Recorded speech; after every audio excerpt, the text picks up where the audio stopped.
왕의 어머니를 만나다 희빈 장씨의 데뷔묘를 가다. 구독과 좋아요 눌러주세요. 안녕하세요. 오늘은 희빈 장씨에 대한 진실을 알기 위해 떠나볼 예정입니다. 이곳은 서울흥에 위치한 명릉입니다. 명릉에는 조선 19대왕 숙종과 1계비 인현왕후, 2계비 인원왕후가 잠든 곳이랍니다. 희빈 장씨와 인현왕후에 대한 이야기는 대중들에게 널리 알려져 있습니다. 대부분 희빈 장씨를 희대의 악녀라고 말하지만 진실은 무엇일까요? 희빈 장씨는 1659년에 중인 신분으로 태어났습니다. 그녀는 매우 뛰어난 외모를 가졌다는 기록이 실제로 존재한다고 합니다.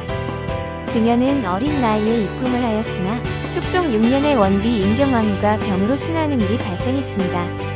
이 불길함을 희빈 장씨의 탓으로 보았는지 출궁을 하게 되었답니다.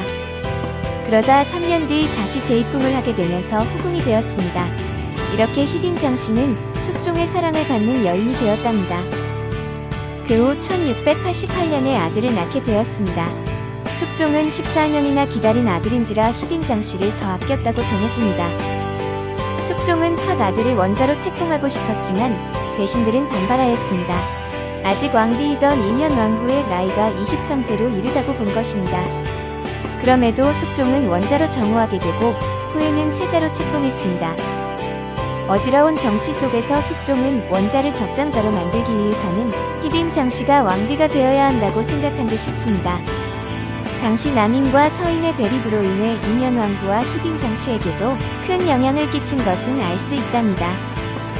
혼란스러운 정치 상황 속에서 결국 1689년 숙종은 인현왕후를 폐위시켰습니다.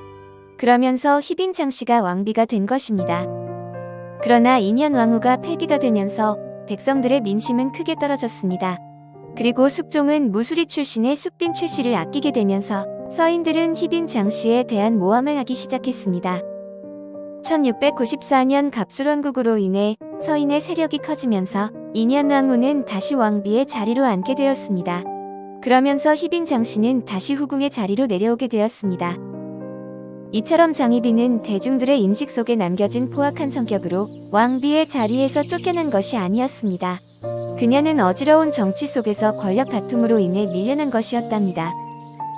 그렇게 희빈 장씨는 권력에서 밀려나 서궁에서 여생을 보낸 걸로 보았습니다. 그러나 알려진 이야기로는 인현왕후를 저주하여 사망하게 만든 것으로 인해 사약을 마셨다고 전해집니다. 그러나 국문 과정이 비정상적인 것을 통해 이것은 모함이라고 생각할 수 있습니다. 어쩌면 희빈 장씨는 권력 다툼으로 인해 희생된 인물이라고 볼 수 있답니다. 숙종 실록과 승정원 일기에는 숙종의 명으로 인해 희빈 장씨가 스스로 목숨을 끊은 것으로 되어 있습니다. 희빈 장씨는 세자의 앞날을 위해서 죽음을 선택한 것으로 볼 수 있습니다. 정사에서는 세자를 위해 사약을 마시고 죽었다고 기록이 되어 있답니다. 그래서 희빈 장씨의 장례는 왕비에 준하는 예우를 받았다고 합니다. 또한 세자가 장례에 참석하여 3년 가까이 상복을 입었다고 기록되어 있습니다. 희빈 장씨는 서인 계열이 권력을 계속 잡게 되면서 악녀의 이미지로 만들어졌습니다. 이러한 왜곡된 이야기가 현대에도 전해지고 인식되어진 것이랍니다. 그러나 그녀는 권력 다툼으로 인해 스스로 목숨을 끊어야 했던 희생자라 할 수 있습니다. 생전부터 현대에 이르기까지 억울한 이미지로 남게 된 그녀였습니다. 희빈 장씨는 신분을 극복하고 왕비의 자리까지 오른 인물이면서 세자를 생각하고 죽음을 순순히 받아들인 어머니였습니다.